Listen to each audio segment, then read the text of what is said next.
തന്നിൽ ഇസ്രായേലിയ ബാലന്മാർക്ക് നടുവിൽ നാലാമനായ നിന്റെ സാന്നിധ്യം. എരിയും തീച്ചൂള തന്നിൽ ഇസ്രായേലിയ ബാലന്മാർക്ക് നടുവിൽ നാലാമനായ നിന്റെ സാന്നിധ്യം. മുൾപ്പടപ്പെരിഞ്ഞിടാതെ നീയും നീയും മോശെ കണ്ട ഞാനാകുന്നവൻ ഞാനാകുന്നൊരാളത്വം. മുൾപ്പടപ്പെരിഞ്ഞിടാതെ നീയും നീയും മോശെ കണ്ട ഞാനാകുന്നവൻ ഞാനാകുന്നൊരാളത്വം. നിന്റെ സാന്നിധ്യം എന്നോട് കൂടിരിക്കണം. നിന്റെ ബലമുള്ള ഭുജം എന്റെ തുണയാകണം.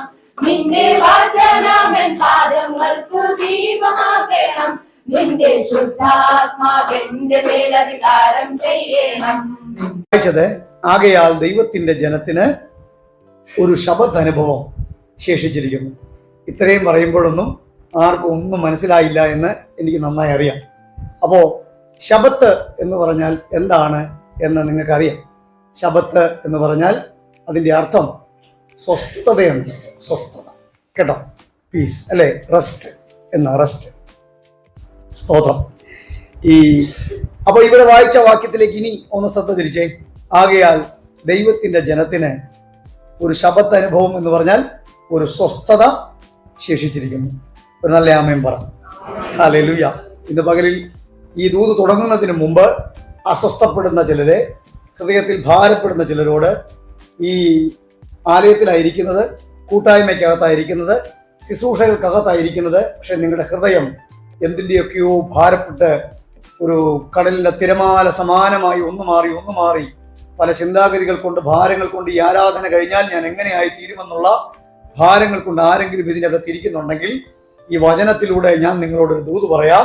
ദൈവം നിങ്ങൾക്കൊരു സ്വസ്ഥത നൽകാൻ പോവുകയാണ്. Hallelujah, hallelujah. എബ്രായ ലേഖനം അല്പനേരം എനിക്ക് പാസ്റ്റർ ഇഷ്ടംപോലെ എടുത്തോളാൻ പറഞ്ഞിട്ടുണ്ടെങ്കിലും ഞാൻ അത്ര സമയം എടുക്കത്തില്ല. എബ്രായ ലേഖനം നമുക്ക് പഠിക്കുമ്പോൾ നമുക്കവിടെ കാണാൻ കഴിയുന്നത് എക്സലൻസി ഓഫ് ക്രൈസ്റ്റ് എന്ന് പറഞ്ഞാൽ ക്രിസ്തുവിൻ്റെ ശ്രേഷ്ഠതയെപ്പറ്റി, യേശുവിൻ്റെ ശ്രേഷ്ഠതയെപ്പറ്റി നമുക്ക് ഈ ലേഖനത്തിൽ ആഗോളം കാണാൻ കഴിയും. ഞാൻ എല്ലാ കാര്യങ്ങളും ഒന്നും വിശദീകരിക്കുന്നില്ല, എങ്കിലും മുഖവരെ അല്പം ഒന്ന് പറഞ്ഞാൽ മാത്രമേ ആ കാര്യം നിങ്ങൾക്ക് ബോധ്യമാകത്തുള്ളൂ. അതുകൊണ്ട് വേഗത്തിൽ വരാം. 3 ഭാഗങ്ങളായിട്ട് നമുക്ക് ഈ ഇബ്രായ ലേഖനത്തെ തിരിച്ചാൽ 1-ാമത്തെ അധ്യായം മുതൽ 6-ാമത്തെ അധ്യായം വരെ അവിടെ നാം പഠിക്കുമ്പോൾ യേശു ക്രിസ്തുവിന്റെ പേഴ്സണാലിറ്റി, വ്യക്തിത്വത്തിന്റെ ശ്രേഷ്ഠതയെ നമുക്ക് കാണാൻ കഴിയുന്നുണ്ട്. സ്തോത്രം. എന്താണ് വ്യക്തിത്വത്തിന്റെ ശ്രേഷ്ഠത? സ്തോത്രം. 7 മുതൽ 10 വരെ പഠിക്കുമ്പോൾ അവിടെ നമുക്ക് പൗരോഹിത്യത്തിന്റെ എന്ന് പറഞ്ഞാൽ പ്രീസ്റ്റ്ഹുഡ്, പറഞ്ഞാൽ യേശു മഹാപുരോഹിതനാണ് എന്നുള്ള നിലയിൽ പൗരോഹിത്യത്തിന്റെ ശ്രേഷ്ഠതയെ കാണിക്കുന്നു. അവൻ 11 മുതൽ 14 വരെ അവസാന വരെയുള്ള അധ്യായത്തിൽ അവിടെ പഠിക്കുമ്പോൾ യേശു ക്രിസ്തുവിന്റെ ചില പ്രിൻസിപ്പിൾസ്, യേശു ക്രിസ്തുവിന്റെ ചില തത്വങ്ങളെ പറ്റി ആണ് നമുക്ക് കാണാനായിട്ട് കഴിയുന്നത്. സ്തോത്രം. ഞാൻ ഇങ്ങനെയൊക്കെ പറയുമ്പോൾ നിങ്ങളെന്നെ ഇങ്ങനെ സൂക്ഷിച്ചു നോക്കണ്ട. നിങ്ങളുടെ പാസ്റ്റർ അത്രയും ഞാൻ അങ്ങനെ പറയുന്നില്ല. സ്തോത്രം. നിങ്ങൾ നന്നായിട്ട് വചനം അറിയാവുന്നവരാണ്. എന്തെങ്കിലും തെറ്റുണ്ടെങ്കിൽ ക്ഷമിക്കുക. ശ്രദ്ധിക്കുക. അപ്പൊ എന്താണ് യേശുക്രിസ്തു പറഞ്ഞിരിക്കുന്നത്? നമുക്ക് അവസാന ഭാഗം മുതൽ ഒന്ന് കയറി വരാം. അപ്പൊ അവസാനം ഞാൻ പറഞ്ഞത് യേശുക്രിസ്തുവിന്റെ പ്രിൻസിപ്പിൾസ്, തത്വങ്ങൾ. യേശുക്രിസ്തു എന്തെല്ലാം തത്വങ്ങളെ പറ്റിയിട്ടാണ് പറഞ്ഞു തന്നത് എന്ന് ഒരൊറ്റ വാക്യത്തിൽ പറഞ്ഞാൽ, ആമേൻ, അതിന്റെ ഇബ്രായ ലേഖനം 11-ാമത്തെ അധ്യായം നമുക്ക് എല്ലാവർക്കും കാണാപ്പാടം. എന്നെ ശ്രദ്ധിച്ചാൽ മതി, എല്ലാവരും എടുത്താൽ മതി കേട്ടോ. എല്ലാവർക്കും കാണാപ്പാടമാണ്. അവിടെ മുഴുവൻ പറഞ്ഞിരിക്കുന്ന ഒരു കാര്യമാണ്. 1-ാം വാക്യം പറയുമ്പോൾ തന്നെ അവിടെ തന്നെ പറഞ്ഞു തുടങ്ങി, വിശ്വാസം എന്നതോ ആശിക്കുന്നതിന്റെ ഉറപ്പ് കാണാത്ത.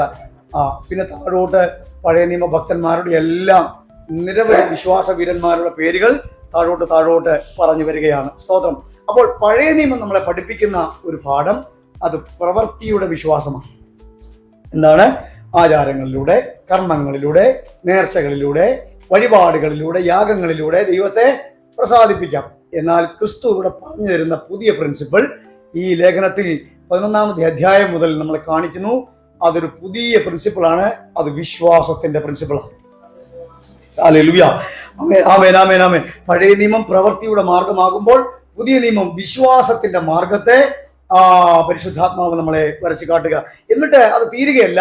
ആ പഴയ നിയമ ഭക്തന്മാരെ എല്ലാം ഓരോന്നായിട്ട് വരച്ച് കാണിച്ചുകൊണ്ട് അങ്ങനെ ആദ്യം മുതൽ ആദാം മുതൽ ഹാബേൽ മുതൽ ഹാനോക്ക് മുതൽ ആമേൻ അബ്രഹാം, മോശ, യോസേഫ്, സാറ, ഇങ്ങനെ തുടങ്ങി പഴയ നിയമ ഭക്തന്മാരുടെ എല്ലാം പേരുകൾ ഓരോന്നോരോന്നായിട്ട് പറഞ്ഞിട്ട് അവരെല്ലാം പറയാണ് വിശ്വാസത്താൽ.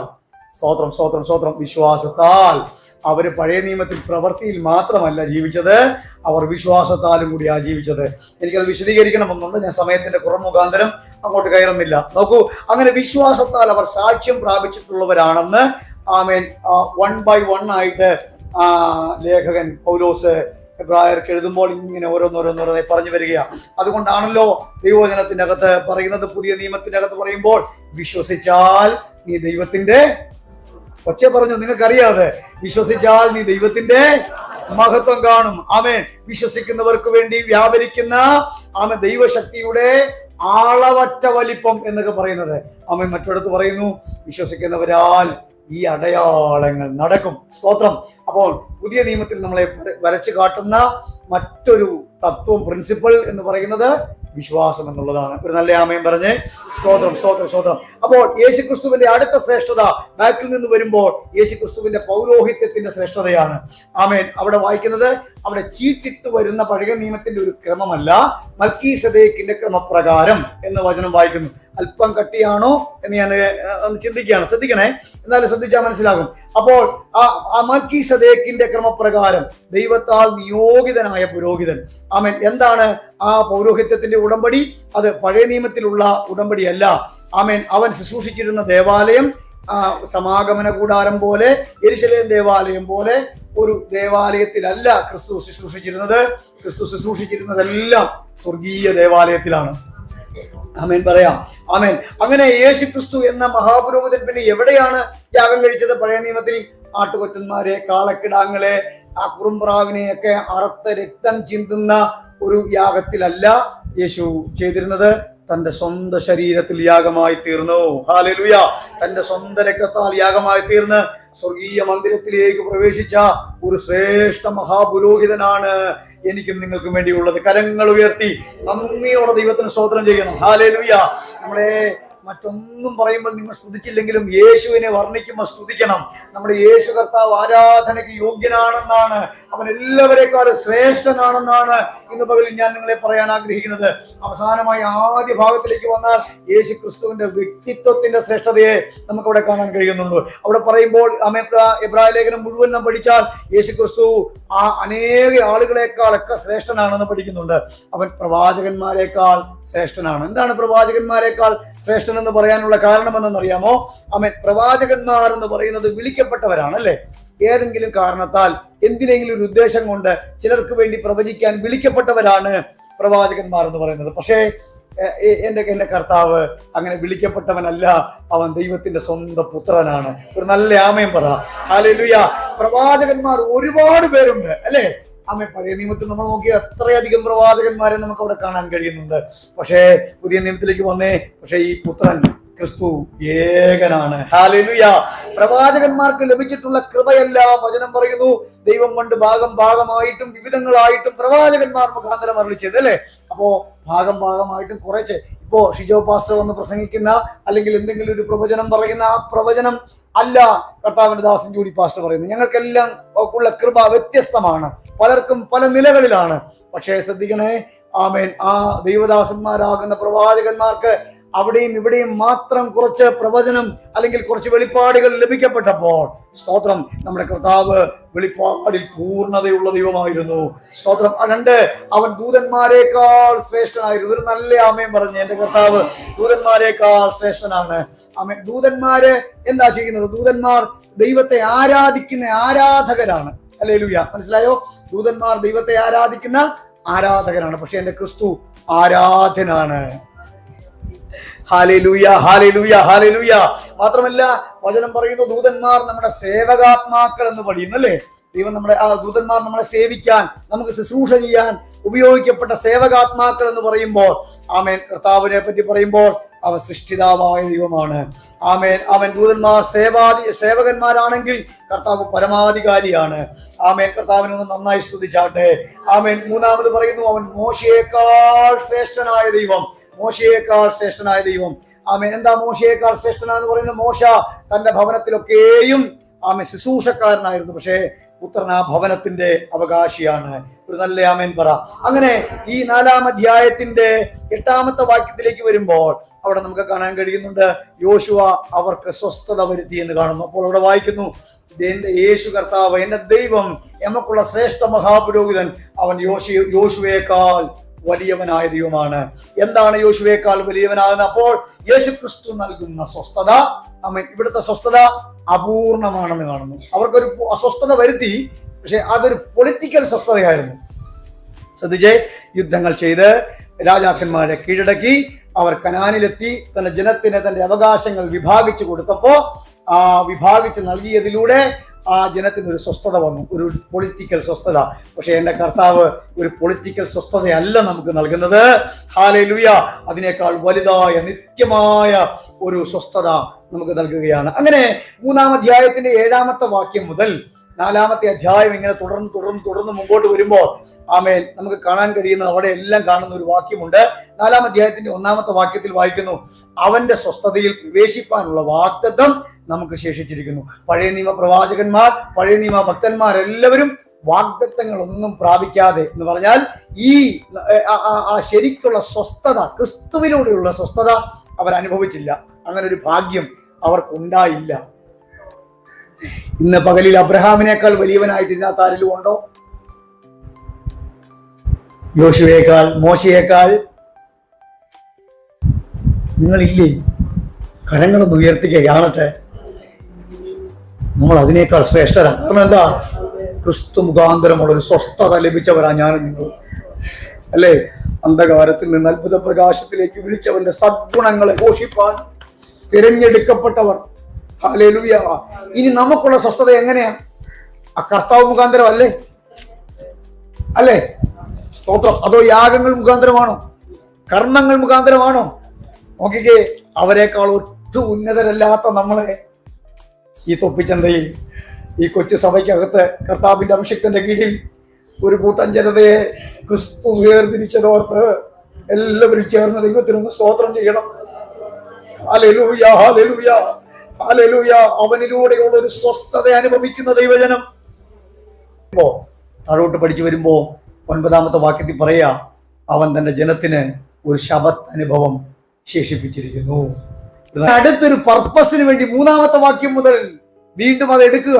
വെള്ളം മാറട്ടെ, കര തെളിഞ്ഞു വന്നു എന്നാ കാണുന്നത്, അല്ലേ? Glory to God. ഹല്ലേലൂയ! അപ്പോ ഞാൻ പറഞ്ഞു വന്ന ഈ ശബത്ത് അനുഭവം 6-ാമത്തെ ദിവസം പണിയെല്ലാം പൂർത്തീകരിച്ച് 7-ാമത്തെ ദിവസം ദൈവം സ്വസ്ഥമായിരുന്നു എന്ന് പറയുമ്പോൾ ദൈവം ചെയ്തത് അപൂർണമായി പോകത്തില്ല. ഈ 1-ാം വാക്യം 2-ാം വാക്യം കൂടെ കണക്ട് ചെയ്യുമ്പോൾ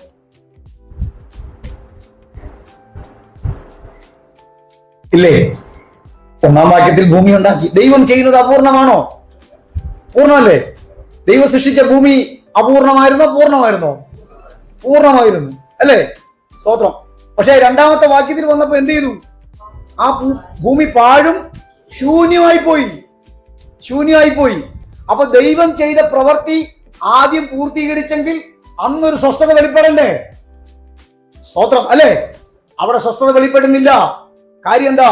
സാത്താൻ ആ അനുഗ്രഹത്തെ, സ്വസ്ഥതയെ അസ്വസ്ഥപ്പെടുത്തി അതിനെ കലക്കിക്കളഞ്ഞ് പാഴും ശൂന്യമാക്കി. രക്തം ജയം.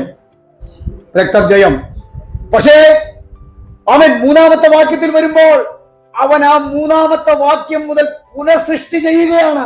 എന്റെ ദൈവം എന്ന് പറഞ്ഞാൽ, ആ ശബത്ത് അനുഭവം എന്ന് പറഞ്ഞാൽ ഉണ്ടായിരുന്നതും പിശാച് തകർത്തതുമായ മേഖലകളെ എന്റെ ദൈവം തന്റെ കയ്യിൽ മടക്കി തരുന്ന ആ സ്വസ്ഥതയുടെ അനുഭവത്തിന് പറയുന്ന പേരാണ് ശബത്ത്.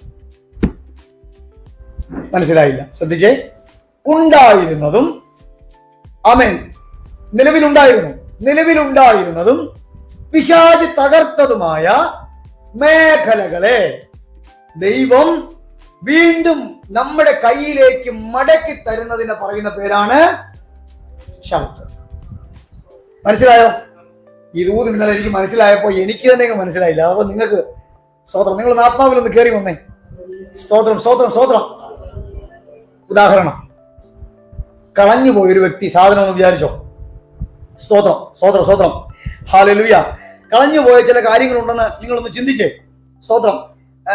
ഒരു ഉദാഹരണം പറഞ്ഞാൽ, പുതിയ നിയമത്തിലേക്ക് വരുമ്പോ ഒരു സഹോദരി, ആ സഹോദരിയുടെ കയ്യിൽ നിന്ന് ഒരു ദ്രഹ്മ നഷ്ടപ്പെട്ടു പോയി. എന്തു ചെയ്തു? അവൾ ആ വീട് മുഴുവനും അടിച്ചു മാറി. അത് മൊത്തം കണ്ടു കിട്ടുന്നത് വരെ എന്ത് ചെയ്തില്ല? സ്വസ്ഥത വന്നില്ല. കിട്ടിയപ്പോ അവർക്ക് എന്തായി? ഇതിനാ ശബത്ത് എന്ന് പറയുന്നത്. രാമൻ പറ. Hallelujah hallelujah hallelujah hallelujah hallelujah. അപ്പൊ ദൂതിലേക്ക് നമുക്ക് കയറണം. സ്തോത്രം. അപ്പൊ എന്താ പൂർത്തീകരണം? ആമേൻ.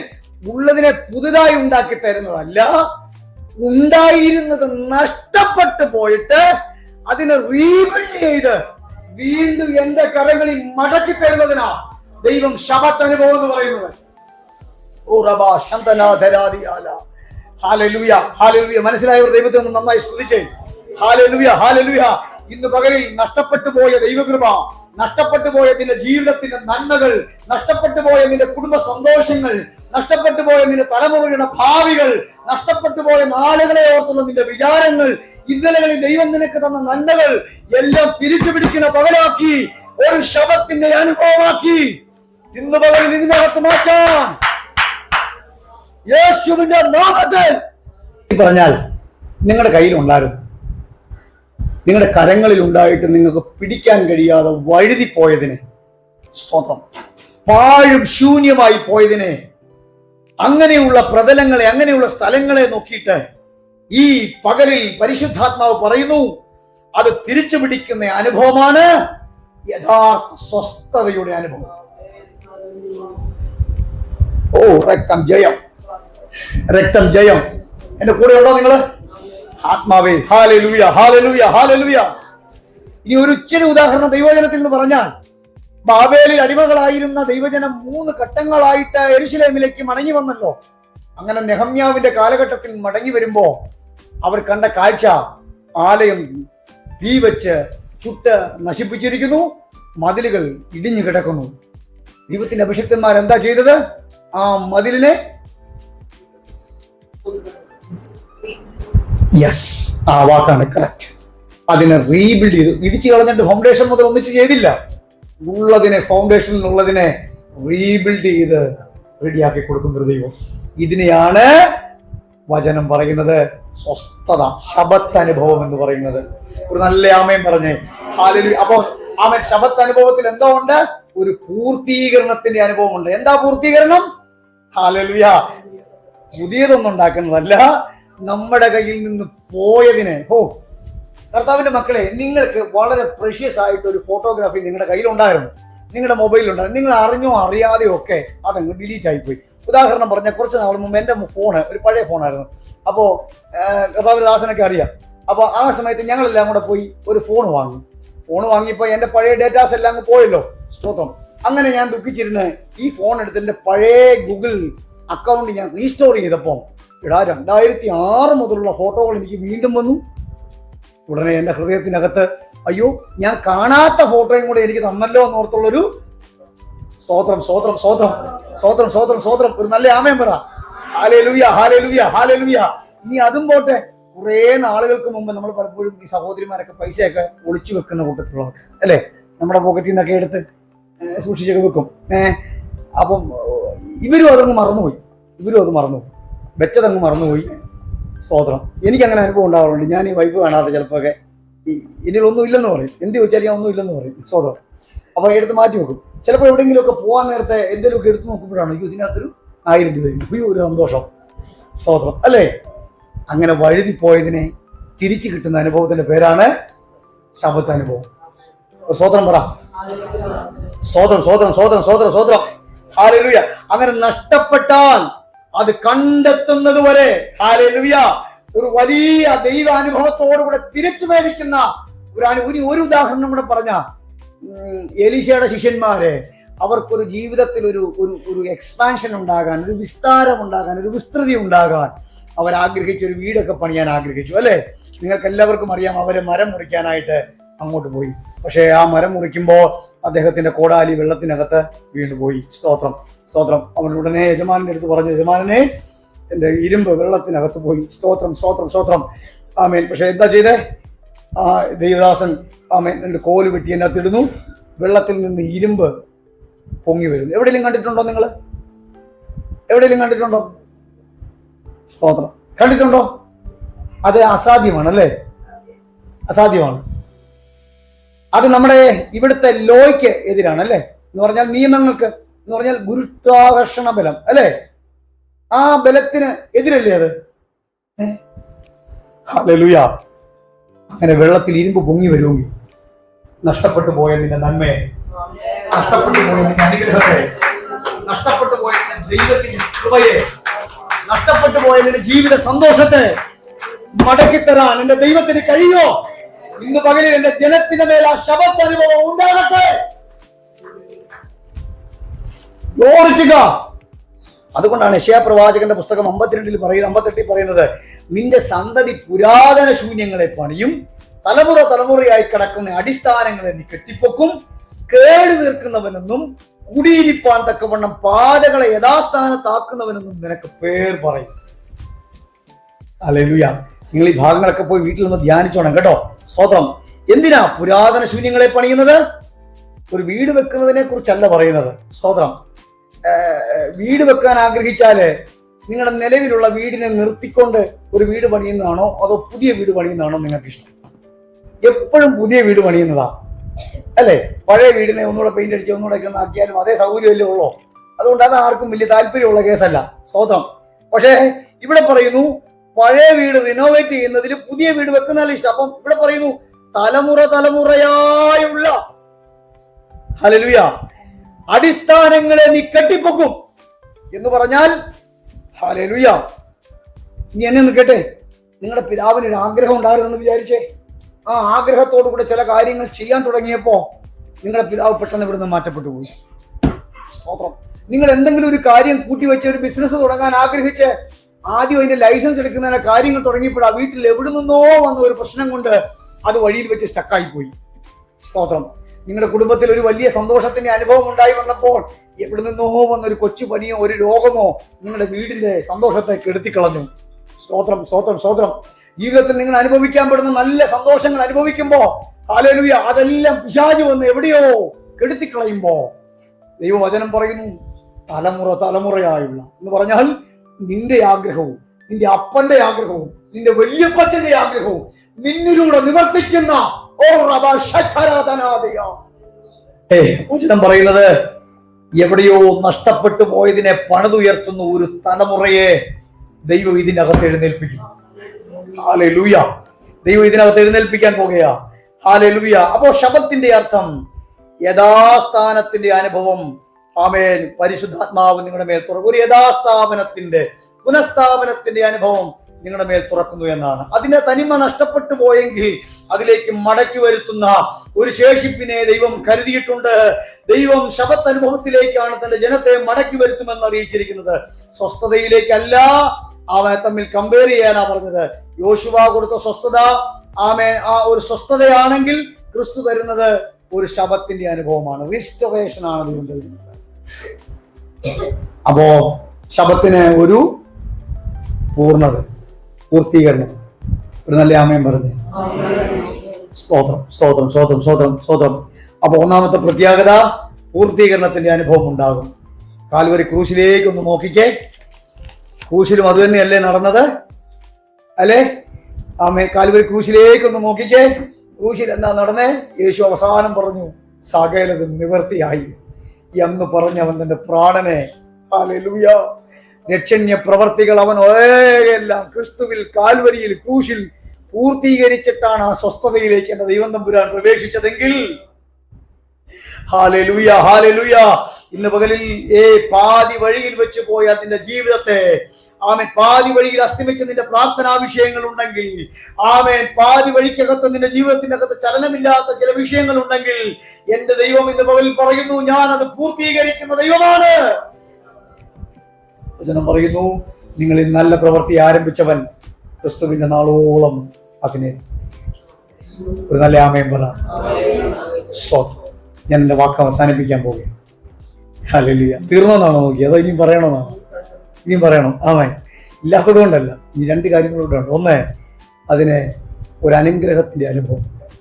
അനുഗ്രഹത്തിന്റെ ഞാൻ സകലതും പൂർത്തീകരിച്ച ശേഷം ആ ദിവസത്തെ അനുഗ്രഹിച്ചു. അപ്പോൾ അതിനകത്ത് ഒരു അനുഗ്രഹമുണ്ട്. അനുഗ്രഹിച്ച് ശുദ്ധീകരിച്ചു. ആമേൻ. പ്രത്യേകതയുള്ള ദൈവാനുഭവമുള്ള ശബത്തിന്റെ അനുഭവം. ആമേൻ. എന്താണെന്നറിയാമോ? അതൊന്ന് ഞാനൊന്ന് പറഞ്ഞേക്കാമേ. പുറപ്പാട് പുസ്തകം 16-ാം അധ്യായത്തിന്റെ 24-ാമത്തെ വാക്യത്തിലേക്ക് വരുമ്പോ അവിടെ ഈ ശബത്തിനകത്തൊരു നിലനിൽക്കുന്ന അനുഗ്രഹമുണ്ട്. എന്നെ ശ്രദ്ധിക്കണേ.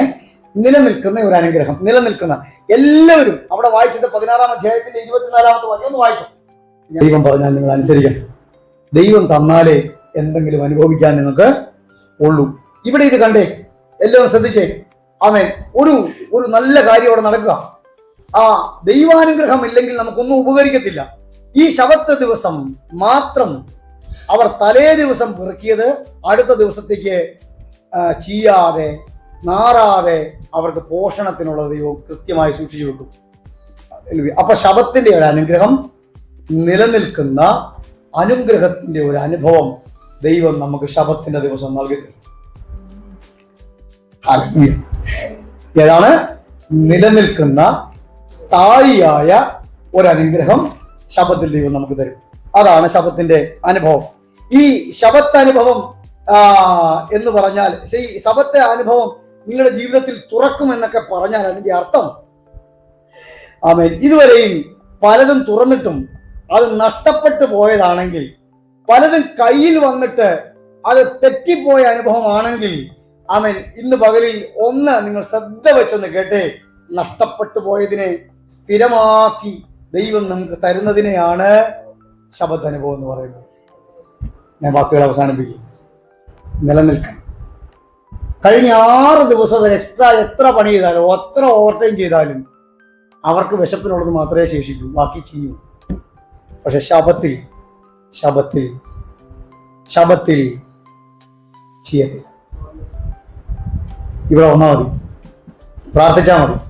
നിനക്കുള്ളതിന് വീട്ടിലെത്തുന്ന ദൈവം നാളെ നിങ്ങൾക്കൊരു 50,000 രൂപ ആവശ്യമുണ്ടെന്ന് നിങ്ങൾ ഓർത്തോ, അല്ലെ 1,00,000 രൂപ ആവശ്യമുണ്ടെന്ന് ഓർത്തോ. ഇന്ന് അനേകരുടെ പുറകെ കിടന്ന് അങ്ങോട്ടും ഇങ്ങോട്ടും പോയി വിളിച്ച് ചോദിച്ച് വീട്ടിലിരുന്ന് ഭാരപ്പെടണ്ട. അതേസമയം ദൈവസന്നിധിയിൽ വന്നിരുന്ന് കരയെ നിനക്കുള്ളതിനെ വീട്ടിലെത്തിക്കുന്നൊരു ദൈവം. ഞാൻ അവസാനിപ്പിക്കുക. ലേവ്യ പുസ്തകത്തിലും അതേ കാര്യം തന്നെ പറയുന്നുണ്ട്. അവിടെ സംവത്സരത്തെ പറ്റി പറയുന്നുണ്ട് കേട്ടോ. 25-ാം അധ്യായത്തിന്റെ 20-21 വാക്യങ്ങൾ. ഞാൻ അങ്ങോട്ട് മുമ്പോട്ട് പോകുന്നില്ല.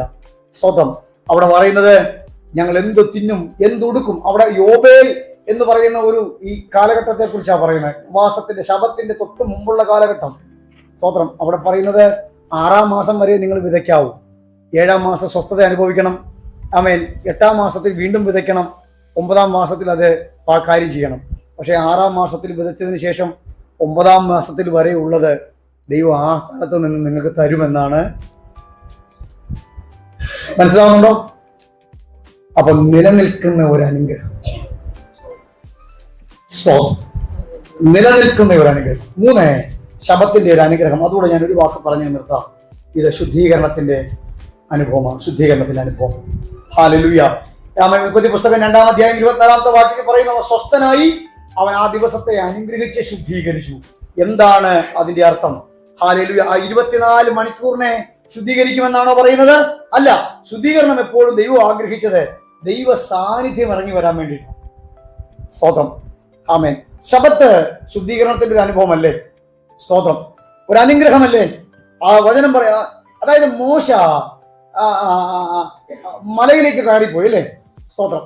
അവൻ അവിടെ പറയുന്നത് അവിടുന്ന് താഴോട്ട് ഇറങ്ങി വരുന്ന സമയത്ത് ദൈവ സാന്നിധ്യത്തിന്റെ ഒരു അനുഭവം അനുഭവിക്കപ്പെടുമ്പോ ദൈവം എന്തിനാ ശുദ്ധീകരണത്തിലേക്ക് ആ ജനത്തെ ഓരോ ദിവസവും ആ ശബത്തിന്റെ ദിവസങ്ങളിൽ ദൈവം അവിടെ ഇറങ്ങി വരുമ്പോ ദൈവം മോശയോട് പറഞ്ഞു, നീ ആടുകളെയും കാളകളെയും ആട്ടുകൊറ്റന്മാരെയും എല്ലാം മലയുടെ സൈഡിൽ നിന്ന് മാറ്റി നിർത്തണം.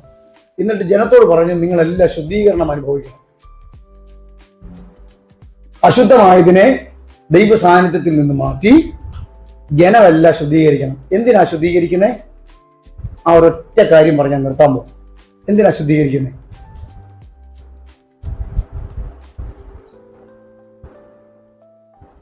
ദൈവത്തിന് ഇറങ്ങി വരണം കേട്ടോ. ദൈവ സാന്നിധ്യത്തിന് ഇവിടെ ഇറങ്ങി വരണ്ടേ? ഇറങ്ങി വരണം. ഇറങ്ങി വരണമെങ്കിൽ നാം ശുദ്ധീകരിക്കപ്പെടണം. നമ്മുടെ അശുദ്ധികളെ നീക്കിക്കളയണം, പാപ സ്വഭാവങ്ങളെ മാറ്റിക്കളയണം. സ്തോത്രം. Hallelujah, hallelujah. എന്തിനാ? തമ്പുരാന്റെ സാന്നിധ്യം ഇറങ്ങി വരാൻ പോകുകയാ. ശബത്ത് അനുഭവം എന്ന് പറഞ്ഞാൽ അസാധാരണമായ ഒരു ശുദ്ധീകരണത്തിന്റെ അനുഭവത്തിലേക്കാണ് ദൈവം നമ്മളെ കടത്തിക്കൊണ്ടു പോകുന്നത്. ഹല്ലേലൂയ. നഹൂം പ്രവചനം 1-ാം അധ്യായം 12-ാമത്തെ വാക്യം പറയുന്നു, ഞാൻ നിങ്ങളെ താഴ്ത്തിയെങ്കിലും ഇനി ഞാൻ നിങ്ങളെ താഴ്ത്തത്തില്ല. കാര്യം എന്താ? നിങ്ങൾ തെറ്റ് ചെയ്ത് കുറവുണ്ടായി, ആമേൻ, നിങ്ങൾ പാപത്തിലായിരുന്നു. ഞാനാണ് നിങ്ങളെ താഴ്ത്തിക്കളഞ്ഞത്. ഞാനാണ് ഇസ്രായേലെ നിന്നെ താഴ്ത്തിക്കളഞ്ഞത്. മറ്റാരുമല്ല നിന്നെ താഴ്ത്തിയത്. പക്ഷെ ഇനി ആരും നിന്നെ താഴ്ത്തത്തില്ല. കാരണം എന്താ? നിങ്ങൾ ശുദ്ധീകരണത്തിലേക്ക് വന്നു. എങ്ങനെ?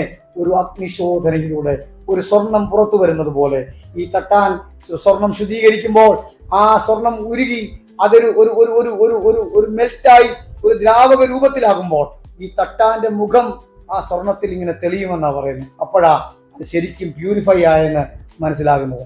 എന്തിനാ നമ്മളെ ദൈവ ശുദ്ധീകരണത്തിലൂടെ വിടുന്നത്? ദൈവത്തിന്റെ മുഖം എന്നിൽ പ്രസാദിക്കാൻ, എന്നിൽ വെളിവാകാൻ.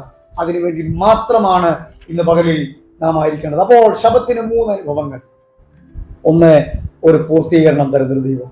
2, അനുഗ്രഹം, നിലനിൽക്കുന്ന ഒരു അനുഗ്രഹം തരും. 3, അവൻ ശുദ്ധീകരിക്കുന്ന ഒരു ദൈവം. കണ്ണുകളെ അടയ്ക്കാം. ഇവിടെ വായിച്ച വാക്യം മറക്കരുത്. ആകയാൽ ദൈവത്തിന്റെ ജനത്തിന് ഒരു ശബത്ത് അനുഭവം ശേഷിച്ചിരിക്കുന്നു. കണ്ണുകളെ അടച്ച്